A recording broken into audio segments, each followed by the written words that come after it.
धनतेरस मनाई जाती है कार्तिक महीने की कृष्ण पक्ष की 13 को। क्यों मनाई जाती है? समुद्र मंथन जब हुआ था ना, समुद्र मंथन, मैं आपको एक दो चीज़ें और जो भ्रांति हैं वो भी बताऊंगा भी कौन सी चीज़ खरीदनी नहीं चाहिए। जो आजकल हमारे को सही विधि विधान उनका नॉलेज नहीं होने के कारण हम काफ़ी सारी चीज़ें खरीद लेते हैं। लेकिन आप ध्यान में रखना कि कोई चीज़ किसी न किसी वस्तु के साथ में कोई न कोई जो कहानी है वो जुड़ी हुई होती है। ऐसा नहीं है कि उसको बिना पढ़े हम जो मर्जी आगे आए खरीदते रहे। ऐसे खरीदने से, ऐसे पैसा व्यर्थ करने से कोई फायदा होने वाला नहीं है, उल्टा नुकसान और हो जाता है। कौन कौन सी चीज़ें ऐसी होती है जिनको खरीदने से नुकसान होता है? धनतेरस के दिन सोना चांदी ये चीज़ खरीदो, इनसे तो फायदा होता है, लेकिन मैं आपको बताऊंगा कि इसका महत्व क्या है और कौन सी चीज़ आपको धनतेरस के दिन नहीं खरीदनी।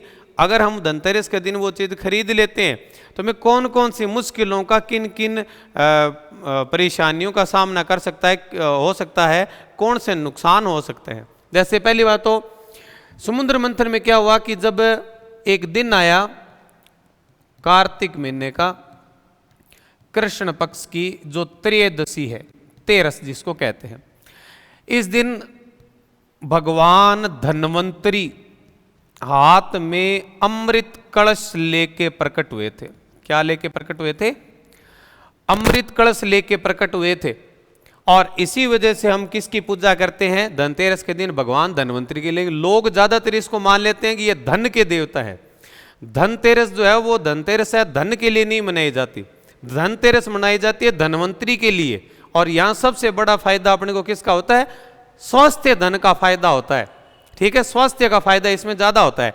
जैसे सोने चांदी तांबे के बर्तन खरीदते हैं, तांबे के बर्तन आपको पता है कि इनमें रखा हुआ पानी या भोजन अपने जब खाते हैं तो उससे शरीर को बहुत सारे गुणकारी जो लाभ है ये डॉक्टर भी बताते हैं। तो ये तो इसका कारण है कि धनतेरस क्यों मनाई जाती है।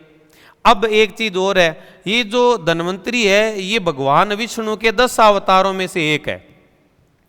भगवान विष्णु के 10 अवतारों में से एक है भगवान धन्वंतरी। चीज ध्यान में रखना कौन से नहीं खरीदने। पहली बात तो खरीदना क्या है? आप सोना खरीदो, चांदी खरीदो, तांबा खरीदो, ठीक है, पित्तल खरीदो, ये चीजें आप खरीदो, इनसे आपको फायदा होगा। इसका मतलब है ये सारी चीजें, तांबे वाली बातें तो डॉक्टर भी बताएंगे आपको। कौन सी चीज नहीं खरीदनी आपको? एक तो आपको नहीं खरीदना है लोहा। लोहा नहीं खरीदना भूल कर भी, क्योंकि लोहा शनि का कारक है। किसका? शनि का कारक है लोहा। लोहा खरीदने से आपको बहुत सारी परेशानियों का सामना करना पड़ सकता है। लोहा नहीं खरीदना कभी भी। इसके बाद में दूसरी चीज, एक आपको एल्यूमिनियम नहीं खरीदना। एल्यूमिनियम खरीदने से इस दिन आप पे प्रभाव पड़ेगा राहु का। किसका प्रभाव पड़ेगा? राहु का।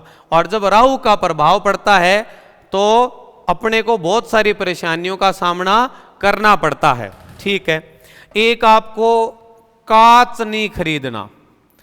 कांच नहीं खरीदना। कांच खरीदने से भी राहु का क्या पड़ेगा? प्रभाव पड़ेगा। और कांच खरीदने से अपने परिवार में क्या आती है? मुश्किलें आती है। परिवार में क्या आएगी? मुश्किलें आती है। और नुकीली चीज नहीं खरीदनी। क्या नहीं खरीदनी? कोई भी तीखी या नुकीली चीज नहीं खरीदनी। नुकीली चीज खरीदने से परिवार में क्या आती है? कंगाली आती है। क्या आती है? कंगाली आ जाती है। जैसे सुई, चाकू या पिन, छुरा, इस प्रकार की चीज नहीं खरीदनी। कांच खरीदने से भी मुश्किलें आती है। और लोहा जो है, ठीक है, लोहा खरीदने से अपने साथ दुर्भाग्यशाली घटनाएं घटित होती है, लाभ नहीं मिलता बिल्कुल भी। एल्यूमिनियम खरीदने से भी राहु का प्रकोप अपने ऊपर क्या हो जाता है? बढ़ जाता है। ये चीजें मैंने आपको बताई। सुई, पिन बता दिया, एल्यूमिनियम दुर्भाग्य सूचक बता दिया। कुबेर की कृपा नहीं होती। लोहे खरीदने से किसकी कृपा नहीं होगी? कुबेर की कृपा बिल्कुल नहीं होती। किसकी? कुबेर कृपा नहीं होती है। ये आप ध्यान में रख लेना। अगर आप मान लो धनतेरस के दिन मोटरसाइकिल या कार, ट्रैक्टर या ऐसे कोई लोहे के साधन आप खरीद रहे हो तो मान लेना कि आपके ऊपर भगवान कुबेर की कृपा नहीं हो सकती। ऐसा मैं नहीं कह रहा, ऐसा शास्त्रों में लिखा गया है। हम श्रुतियों के, जनश्रुतियों के आधार पे या पौराणिक कथाओं के आधार पे ही तो धनतेरस मनाते हैं। और अगर आप ठीक से पढ़ोगे तो आपको ये जानकारी मिल जाएगी भी ये चीजें वर्जित है, तो इस दिन अपने अथाह पैसा लगा के अगर इस प्रकार की चीजें खरीदते हैं तो उसके बाद में परेशानियां मोल लेते हैं। अब एक चीज और है, धनतेरस क्यों मनाई जाती है मैंने बता दिया। एक घटना और मैं आपको इससे संबंधित बता देता हूं, वो आप ध्यान में रख लेना। और वो कौन सी घटना है कि इस दिन भगवान विष्णु और लक्ष्मी जी धरती पे आए। दोनों का मन किया कि धरती पे चलेंगे, जाके देख के आते हैं माहौल क्या है, लोग किस प्रकार से रह रहे हैं। विष्णु भगवान ने, महिला कई बार क्या है कि कहीं जाने का जिद कर लेती है, पुरुष रोकता है। पुरुष कहता है कि ले तो चलूंगा लेकिन इन चीजों का ध्यान रखना पड़ेगा। महिला कह देती है कि हाँ थेकोगा, बियां बियां करूंगी, लेकिन एक बार लेके चलो। तो भगवान विष्णु माता लक्ष्मी को लेके साथ तो चले आए, लेकिन उन्होंने एक नियम बताया। उन्होंने कहा कि कोई भी सोनी चीज, सुंदर चीज अगर दिख जाए तो उसके लोभ में नहीं आना, लोभ से दूर रहना है। कितनी प्यारी चीज हो, कहीं ऐसा ना हो गई मॉल में घुस जाओ, कहीं और जगह घुस जाओ, ठीक है, वहां जाके और कुछ चीजें लेने का मन करने लग जाए। तो माता लक्ष्मी ने कहा नहीं महाराज, आप बस लेके चलो, मैं बस चुपचाप बैठी रहूंगी, कुछ नहीं खरीदूंगी, कोई लोभ नहीं लेके आऊंगी मन में। विष्णु भगवान ने भी भरोसा कर लिया। और ज्यादातर महिलाएं इस प्रकार से बातें करती है कि एक बार मेरे को लेके चलो, बाकी मैं सारी बातें मानूंगी। देखिए महिला जैसे मार्केट में आती हैं तो मानती नहीं है, पुरुष से तो आगे भागी भागी जाती है। उसका आंखें जो है ना, आगे से गाड़ी आ जाए, साधन आ जाए, भिड़ना मंजूर है, लेकिन उसका ध्यान जो है ना वो दुकानों के अंदर तक रहेगा। जो सूट लटके रहते हैं ना, साड़ियाँ, सूट, कंगन वगैरह, उनकी तरफ रहता है, या खाने पीने वाली चीजों की तरफ उसका ध्यान रहता है। अब क्या हुआ, ऐसा इनके साथ हुआ कि जैसे ये धरती पे आए, माता लक्ष्मी की नजर जो है वो एक किसान था, उसके खेत में गन्ना था, गन्ने के उस खेत पे उसकी नजर पड़ी और माता जी का तो मन करने लग गया कि जूस पीऊंगी। विष्णु भगवान ने कहा कि नहीं पीना, मैं तेरे को वहाँ अलग ऑर्डर करके और वैसे मंगवा दूंगा अलग से, लेकिन यहाँ देखो लोभ में नहीं पड़ना, ऑनलाइन मंगा दूंगा तेरे को, लेकिन यहाँ से तेरे को नहीं लेना। माता जी नहीं माने। और आदमी जब महिला जिद पे आती है तो आदमी तो क्या करे, रोके तो कैसे। माता जी गन्ने के खेत में घुस गए और गन्ने तोड़ तोड़ के खाने लग गए, गन्ने का रस का आनंद लिया। अब उन्होंने नियम का उल्लंघन किया तो विष्णु भगवान को गुस्सा आया और गुस्से में आदमी ने श्राप दे दिया। उन्होंने कहा कि श्राप है 12 वर्ष तक उसी किसान के खेत में किसान की सेवा करनी पड़ेगी, नहीं तो तेरे को अब साथ लेके नहीं जाऊंगा, एकली रे, गन्ना ही खा। ये काम हो गया। अब माता जी को क्या करना पड़ा, सेवा करनी पड़ी। जैसे ही किसान के खेत में माता जी सेवा करने, अब लक्ष्मी जब सेवा करने पे आ जाए तो किसान तो माला माल हो गया, उसके तो वारे न्यारे हो गए। जैसे ही 12 साल पूरे हुए, गंगा के तट पे उस किसान से माता जी मिले और उनको अपना परिचय दिया कि मैं साक्षात धन की देवी लक्ष्मी हूं।